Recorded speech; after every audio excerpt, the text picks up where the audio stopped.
It was a bright, clear day on the island of Sodor, and Thomas was pulling the local, the slow train that stops at every station along the main line, from Knapford to Vickerstown. Thomas was still going pretty fast as he arrived at the big station in Vickerstown, the last mainline stop on the island of Sodor. The next morning, Thomas woke up with a smile on his face. Even with all the excitement, work on the railway had to carry on, and Brendam Docks was as busy as ever. Soon Thomas was back in the yard, shunting trucks again.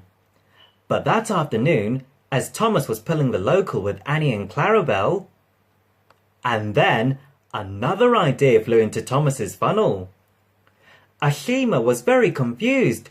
She needed to get to the railway show, but she didn't know which way to go, or who to ask. Meanwhile, Diesel had a plan of his own.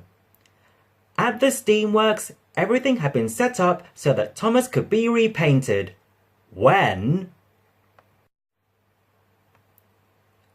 The next morning, Thomas woke up with a smile on his face.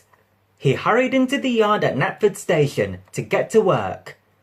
But Thomas didn't have time to be patient. It was almost the day of the Great Railway Show, and the Fat Controller was choosing his engines. As Diesel was refusing to move his long line of trucks, Thomas had decided to try to move them himself. It was the day of the Great Railway Show. The Fat Controller had selected all the engines he wanted to take with him.